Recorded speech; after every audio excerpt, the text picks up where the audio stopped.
শুরুটা হয় একটা ক্লাসরুম থেকে, যেখানে মক টেস্টের ফলাফল ঘোষণা করা হচ্ছে। সব ছাত্রদের মুখ কালো, কারণ কারোরই পরীক্ষা ভালো হয়নি।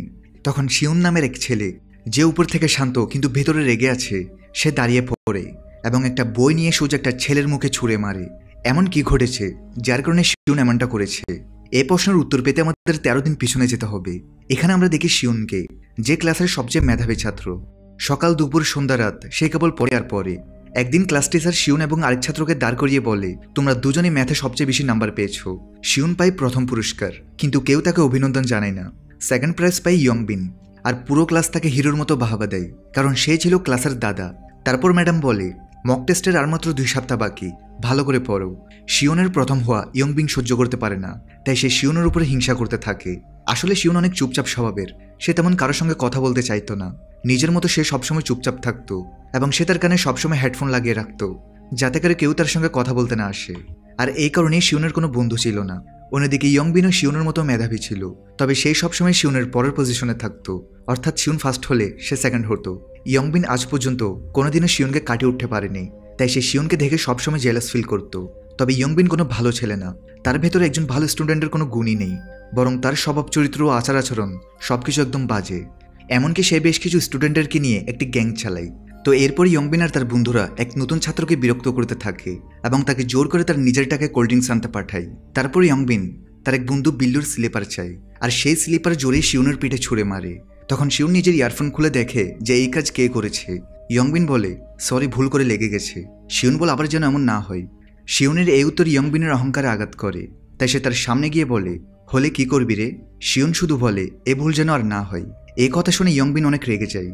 এরপর সে শিউনের সামনে এসে বলে, কি বললি তুই? দ্বিতীয়বার তোকে মারলে তুই আমার কি করতে পারবি?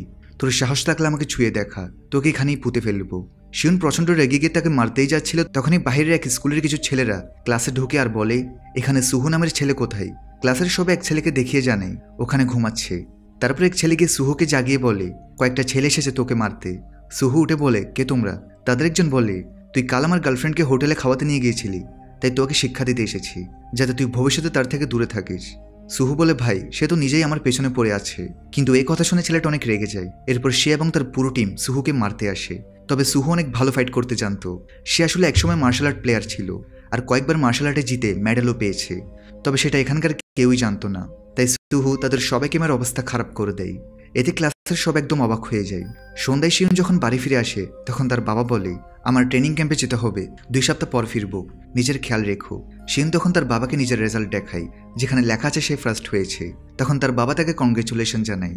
কিছুক্ষণ পরে শিউন যখন ইউটিউবে স্টাডি ভিডিও দেখছিল, তখন তার বাবা আসে এবং জিজ্ঞেস করে, তুমি এখনো কি তার সঙ্গে কথা বলো? শিউন বলেন, না, শুধু তার লেকচার দেখি। আসলে সেই টিচার হলো শিউনের মা, যে এখন শিউনও তার বাবার সঙ্গে থাকে না। তারপরে শিউনের বাবা নিজের জিনিসপত্র নিয়ে চলে যায়।